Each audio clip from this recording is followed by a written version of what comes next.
Ich glaube, wir können schon sprechen, ne? So, es ist alles fertig davor, die Präsentation, oder? Ja, Die Isabel, jetzt. Präsentation vorher ist schon fertig. Es sind noch einige im Breakout Room und also nach einer Erfahrung mit den bisherigen Präsentationen kommen viele Studenten auch pünktlich zu der Präsentation, die sie hören wollen. Also wäre es, glaube ich, gut, pünktlich anzufangen und nicht schon vorher, nicht, dass einige was verpassen. Genau, und ich wollte nur sicher gehen, dass ich nicht in irgendwas reinrede. Nein, alles gut. Gut. Genau. Und das sind, also wenn ich sehe, sind jetzt 36 Teilnehmende da. Also das sind ja doch ein paar. Ja? Ja, schön. Timo, noch eine Frage. Euch ist es lieber, gell? Wir gehen direkt, wenn wir fertig sind mit dem Vortrag, gehen wir direkt in den Breakout-Room. Habe ich eben nochmal nachgelesen. Das war unser Vorschlag, weil einige doch ziemlich auf Kante genäht waren von der Zeit her. Ich würde so sagen, wir hatten einige, die waren 7, 8, 9, 10 Minuten früher fertig. Die haben noch ein paar Fragen im Plenum gemacht. Das war kein Problem. Wenn noch 2, 3 Minuten, dann wird es knapp. Dann ist das vermutlich in die Zeit der nächsten Gruppe rein. Und das wäre nicht so gut. Also könnt ihr ja schauen, wie ihr euch so schlagt mit der Zeit. Und die Sprache ist, wir machen es auf Englisch oder? Ja, schon, ne? Wie ihr möchtet. Ja. Also es gab einige, haben es auf Englisch gemacht, einige der deutschsprachigen Unis haben es auch nur auf Deutsch gemacht, Lausanne hat es nur auf Französisch gemacht, also das steht euch, ihr kennt eure potenziellen Studenten besser als wir, deswegen. Ja, also ich denke, ich werde es auf Englisch machen. Ich meine, wir haben die Folien auf Englisch und ich nehme an, Aya macht sowieso auf Englisch und dann ja, wirken wir wenigstens in dieser Hinsicht stromlinienförmig.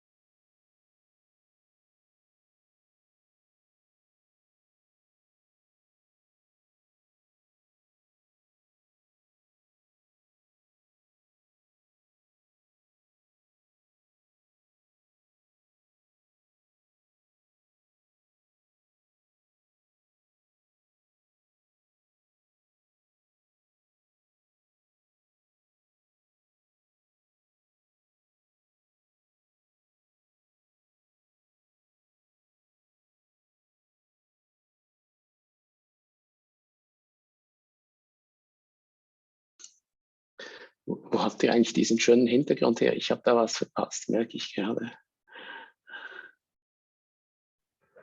Isabel, wir hören dich leider nicht. Aber wenn du auf Video unten gehst, auf diesen kleinen Pfeil nach oben, ja?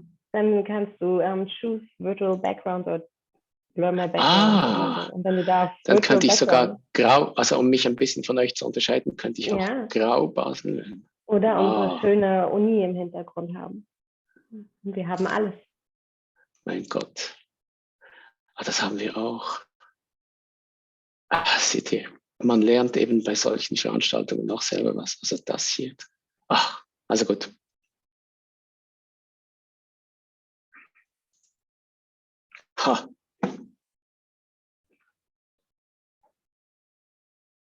Danke.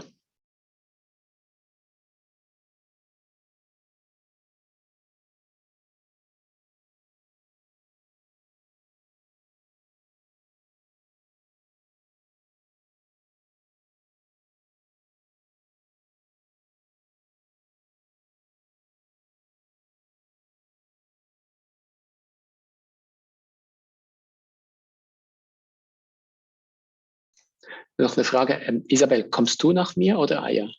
Eigentlich Aya, wenn sie dann da ist. Ich sehe sie im Moment. Okay, sonst machen wir das dann. Genau. Okay. Weil dann mache ich dann gleich den Übergang, wenn ich das zeitlich hinkriege. Sehr schön.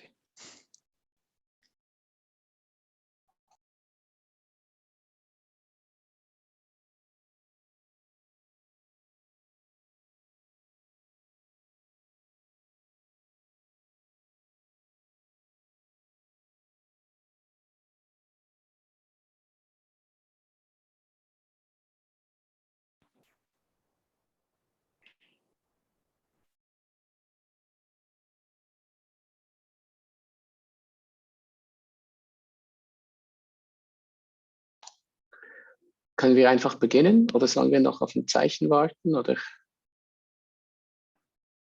Ich glaube, wir können starten. Okay. Ja.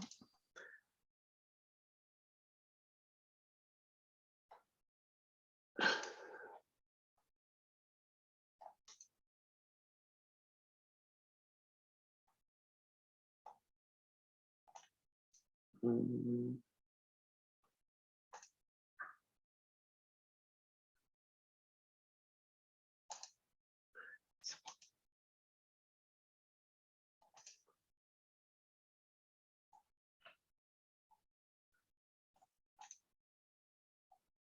a second.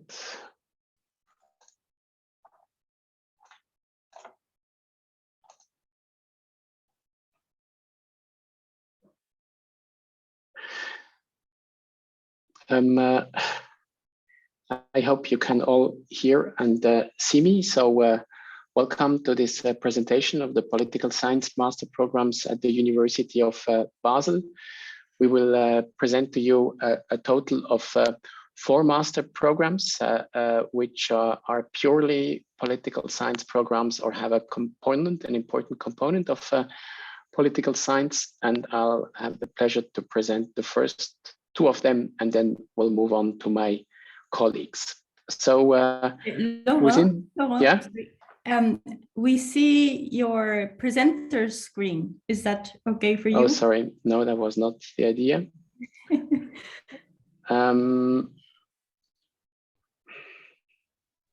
So wait a second.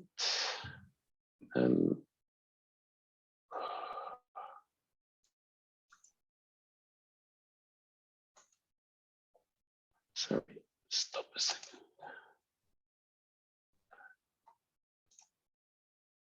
I don't think it's not a big issue. I think if it's not working, I didn't check before, but I think I'll just move on. Otherwise, we lose too much time, huh? So maybe I could just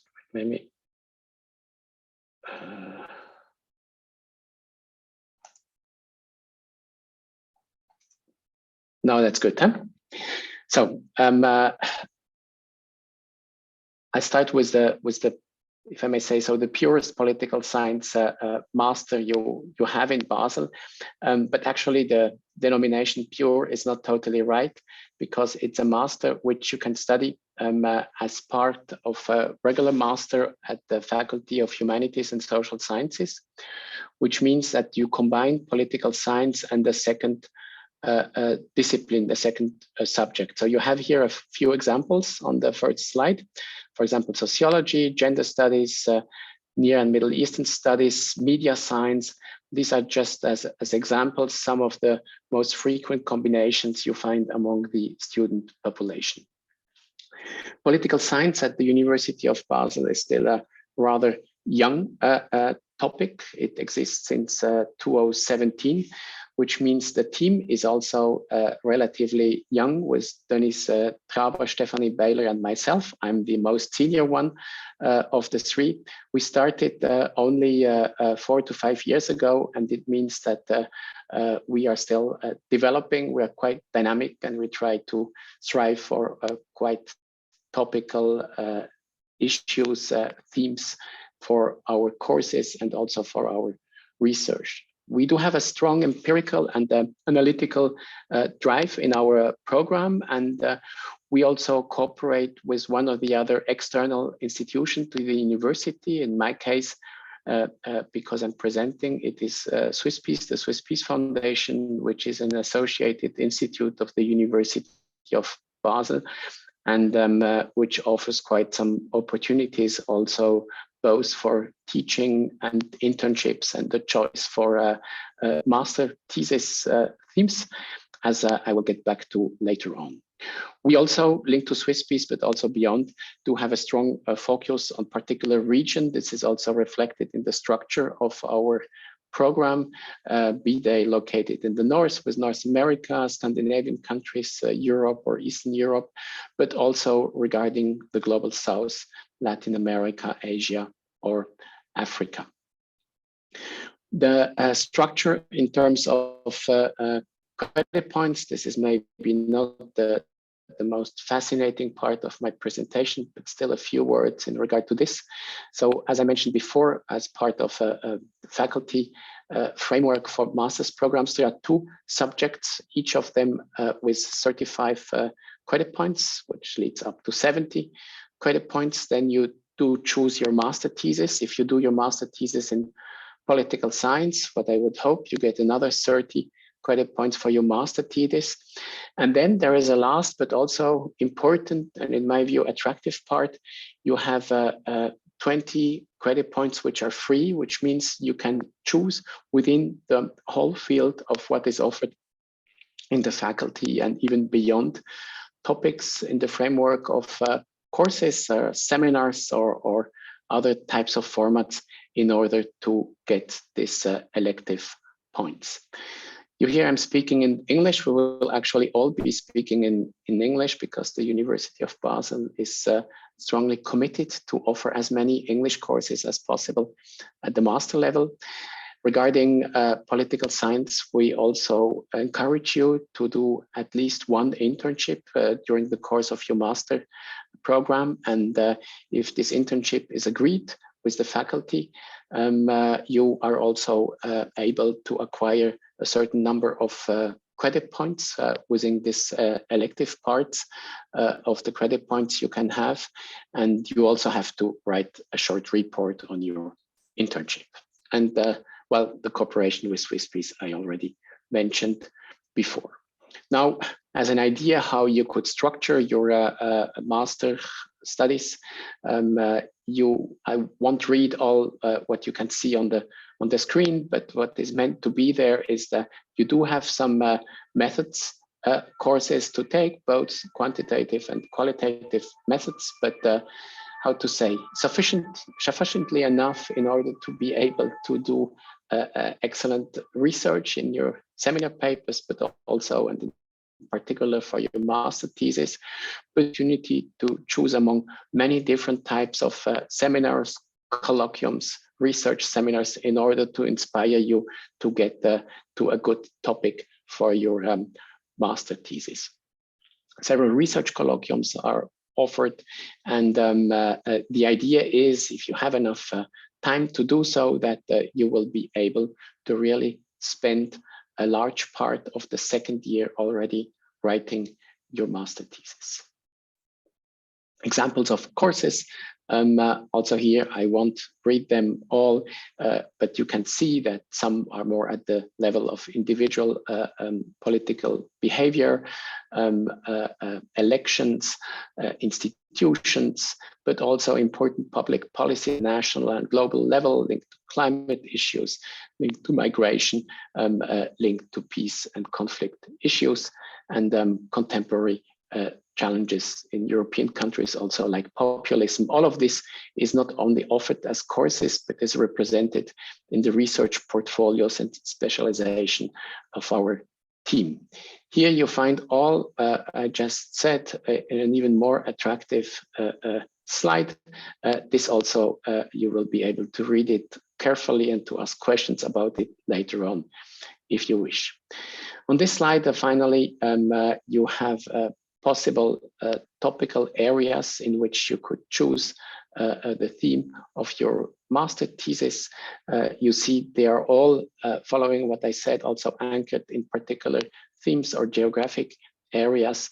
And you can also see from these suggestions that we cherish both qualitative and quantitative methods, but we want you to do serious research independent of the topic and the methodological approach you will be choosing. And well, you can go then to many places after having studied in Basel.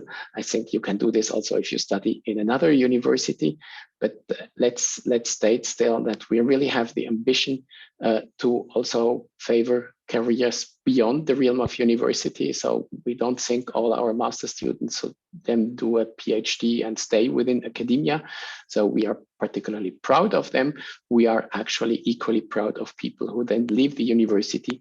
And during our courses and formats, we also try to promote networking between students and young professionals in order to ease their way into professional life, and particularly the internship and the linkage to certain topics and geographical areas should be suitable means to strengthen this career paths. If you have more questions, I'll be happy to answer them later on in the breakout session, but you also see on this slide Maria Turk, who is the person in charge for questions regarding our master's studies, and she's also with us now in this presentation. So now very quickly to the second master I'll be introducing with only 2 follow-up slides. It's a master called Changing Societies. It runs across different disciplines within the Department of Social Sciences, in which also political science is located.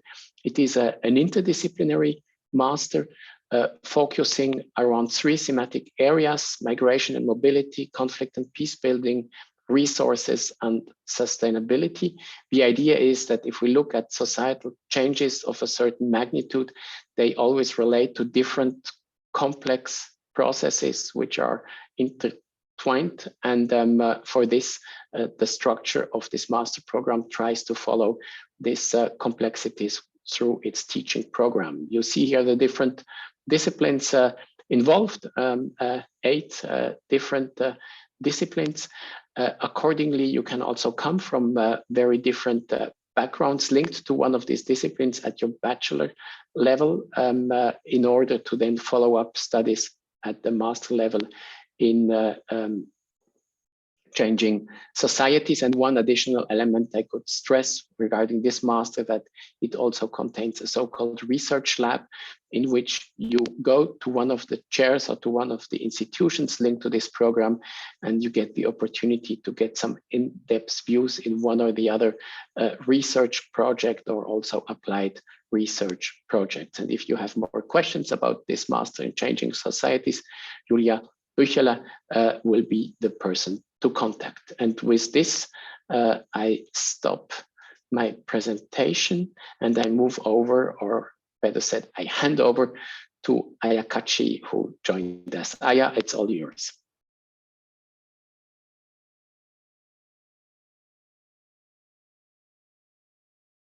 Hear my screen. Maybe this. Yeah, maybe wrong page. Yeah. Okay. Then, okay. So hi, everybody. As Laurent just kindly introduced some seconds ago, my name is Aya Kachi. I'm an associate professor in international political economy and energy policy in the Faculty of Business and Economics at the University of Basel. In the next 5 minutes or so, I'm going to introduce our faculty's newly launched master's program called Masters of Science and Economics and Public Policy. Before I get started, you might be wondering why I'm here today in the political science conference. I work in the economics department. So my background is that I did my PhD in political science, so quantitative political science. I happen to work in the Faculty of Business and Economics. So yeah, I work in this interdisciplinary environment. Speaking of interdisciplinarity, so the master's program that I'm going to introduce you is also has a nature of interdisciplinarity. So Master of Science in Economics and Public Policy, we tend to call this program MEP. So let's remember that. So, and given that our university will have university-wide info event for all the master's programs on March 17th, yeah, you can note it down. Today, I see my role as somehow interesting you in thinking about, or at least starting to think about, maybe you are interested in this program or other programs. So that's my goal today. So as in the slide, Economics and Public Policy, this program at the University of Basel will allow you to master ways to handle policy challenges, whatever that means, we're going to see in a minute, at the interfaces between the population, state institutions, so governments, and private sector organizations. When you hear economics and public policy, you might wonder, okay, do I need a bachelor's degree in economics? I would say not necessarily.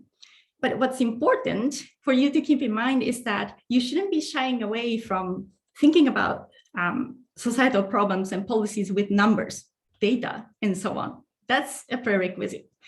So in this regard, you might have a bachelor's degree in political science with a quantitative focus, for example, informatics, or even industrial engineering. We would be open to all of your applications coming from these backgrounds, okay? I, coming from political science, really believe that this program should be very fascinating to many of you who might be studying political science. And let me explain why. So you don't have to be able to read all of this right now, but this is how I see you if you are studying political science. So as political scientists, you have been very well trained to conduct policy forensics, right? Policy anatomy in the following way. So you're very much used to looking at this policy cycle, how policy output come out of this interaction between different levels and different kinds of actors, including business stakeholders, voters, right, all of us, federal or national level governments, and judiciary, bureaucracy, but also regional governments, right? So we are all very good at deciphering the mechanism of policymaking from this kind of framework. And if you are doing some quantitative focused political science study, then you're probably used to at least reading articles, or even doing analysis quantitative way around this arrow. So how do all these interactions lead to a certain policy or regulatory output? And maybe we are a little bit weaker compared to economists is the focus on these economic outcomes of these policies, so economic impact, right? So let's think what we mean. Today, I just want to show you what kind of things we are dealing with in that program. It's just one piece of, one part of one course of our program. So we have this course called Informing Public Policy that I'm team teaching with Professor Hintermann and Professor Wunsch. So in this course, students will write so-called policy brief. So you're going to analyze a very concrete real policy situation based on various political and economic evidence, and you're going to provide some answers to policy challenges. And here I picked one very specific topic, which is coal energy phase out and jobs. So let me just quickly read the first paragraph, which states the policy situation. So you can try to feel like you're students in our class. So coal phase out and jobs. In the face of climate change, policies that reduce greenhouse gas emissions are urgently needed. Yeah, I think we agree. To this end, some countries and subnational regions have decided to phase out of polluting energy production technologies such as coal, so fossil fuels in general. Many other countries will likely follow suit in coming years. And there are also EU levels, the so-called supranational level efforts to promote such phase outs. Here's the key. Such political decisions, however, come with various economic costs to manage. For example, a disruption to employment, at least in the short term, is one of them. So in the short run, at least, if you decide to discontinue certain energy production technology, and of course, there are people who lose jobs, what can we do about that? Can we do something about it? So based on this policy situation, students will analyze labor market implications of coal phase outs, right? So now you're starting to understand where economics and political science merge. So in this kind of exercise, you might be working on the following questions, just as some examples. So what does a deliberate phase out of technology mean to the sectoral and regional employment situations? And what labor market and other policy package can help the economy manage this kind of transition? We like to talk about transition, but there needs to be some policy effort, and it comes with costs. all in all, how long would the transition take if the policy package was implemented? And all these considerations have to actually be considered with the decision of technology phase out, for example. Now, starting to conclude my part, I wanted to think, okay, what part of this kind of analysis you are already good at, you feel comfortable with? And maybe there were parts you were unsure about. For example, what does it mean for us to analyze labor market, right? Where do we get data about sectoral labor situation, regional labor situation? And when it comes to policy impact, how can we be sure from the data using econometric tools that some policy instrument actually had a causal impact, on the labor market? How can we analyze that? So these tools, knowledge, thinking framework is something that we offer in our curriculum at MEP. And this is a template that we created to describe the curriculum. So you have some fundamental courses, but what I want to emphasize is the middle part, the core courses that you're going to take. So as you can see, public economics, economics of public policy, causal inference, you learn a lot of methods to be able to analyze these things. And then eventually you can also choose interesting applied fields like competition and regulation, environment and energy. We also offer applied topics in health and labor. And of course, eventually you get to write master's thesis. This is how our program is structured. So for other logistical parts and credit requirements and so on, we would be more than happy to answer your questions after this Q&A. But also you might want to mark your calendar for university's info event on March 17th. Any questions? Here's the contact information. I look forward to hearing from many of you. Thank you. So, Isabel. Yeah, I'm here. If I could just find the Zoom menu on my screen. No worries. Here you go. Thank you for your patience. Thank you very much. Okay, so dear students, welcome also from my side. My name is Isabel Dörr. I'm working as a course coordinator at the Europainstitut Basel. Here you can see me together with my team. And I'm going to present the master's program in European Global Studies. I'm going to be very brief now. So when you saw the program of this event and you saw the title, European Global Studies, you probably asked yourself, okay, so what is this? So we are, of course, related to European studies, as you might know it from other universities, Switzerland or elsewhere. We study Europe's past, present, and future. But while traditional European studies programs often focus on Europe within its borders, sometimes even within the EU, we have widened our view because we believe that if you want to understand Europe's role in the globalized world and the challenges it faces, then you have to look across the European borders and look at Europe's role in the globalized world. And this is what we do. And later on, I'll show you a slide to make it more clear by showing you some sample courses. The program is interdisciplinary. So when you graduate from our program, then you will get a degree certificate from 3 faculties. You can see it here. So included law, economics, and social science and humanities.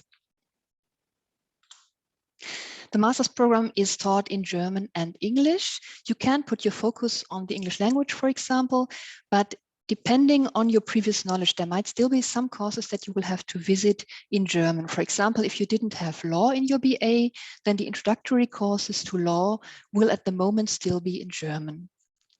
The program is a 2-year program, but many of our students, I might even say the majority, studies part-time because they work part-time too. So this is also possible if you're interested in doing so.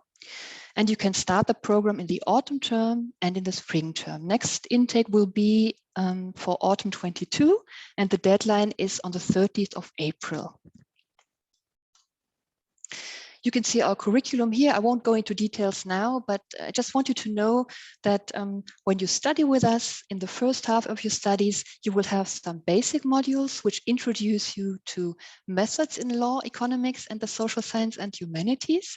And depending on your previous knowledge, you will all visit courses for beginners or courses for advanced students. And you don't have to be afraid, because each student who joins us has something new to learn in our program. So it's possible, and we will support you with your start, right? While you do your basic modules, you also have some courses on Europe and its global connections already. And in the second half of your studies, you choose 2 specializations out of the 8 that you can see here. And I will give you an example now on the next slide. You can, of course, also do internships during your studies. You can go abroad to our partner universities. And at the end of your program, interdisciplinary master's thesis. So let's say, for example, that you choose the specialization work, migration and society. In this case, you would probably visit the following courses. You would have courses in law, Migrationsrecht, migration law would be one of them. But you might also have a course about belonging and citizenship from a law perspective, like this one. You will visit courses from the economics department, like, for example, Einführung in die Volkswirtschaftslehre, because you have to have basic knowledge on how economy works. At the same time, you might visit specialized economics courses like this one on current challenges on the labor market policy. You will visit courses from the history department, like history on international migration policy. You will have courses on certain world regions, like the Middle East or Africa, and also probably on Switzerland and migration, like this one on the Swiss border regime. And we hope that once you do this and you combine these different disciplines, you will be able to examine your subject, like migration in this case, from many different perspectives and have a very wide understanding of the subject, and will be able to connect also the different disciplines. And this is exactly why companies hire our students afterwards. To give you a short idea on what our students are doing, we don't have much time left, so I will be very brief again. I'll show you some pictures. For example, students work in public administration, like Michael for the Canton Basel-Stadt, or in NGOs, like Xenia. We have students who do their PhD afterwards, like Tobias, or students who work in the media, like Michael. Geoffrey has decided to work in the industries at Pfizer, for example, or you might want to work for an international organization like Anna, who went for the UN to Cairo. And one more question that you have probably is, can I apply for the master's program in European Global Studies? If you have a BA in political science, you fulfill the requirements for an admission, because then you will have more than 100 ECTS credits in one or more of the fields that are mentioned here. And even if you haven't studied political science, but let's say internationale Beziehungen or Islamwissenschaften, even then you will probably fulfill the requirements. So just contact me if you have questions, and then we can look at your individual background. I think I'll switch this slide. It's just to give you an impression on our institute, which is quite beautiful, but we don't have time left. So I would like to tell you that if you want to have more information on our program, you're welcome to visit our website, europa.unibas.ch. You can contact me, always contact me if you have questions, and we can make an appointment on Zoom, for example. And as Ayakachi has already said, you are warmly invited to our info evening on master's programs at University of we have much more time there to present our programs, but also to answer your questions. So it would be a good idea to register for it in advance and to join us there, and then we can talk with more time and more in detail. So I think it's over our time, right? I think we have to come to an end now, and I thank you very much for your attention. And now we have time to answer your questions in the breakout room. Right? So we can switch to the breakout rooms and continue our session there. Thank you very much.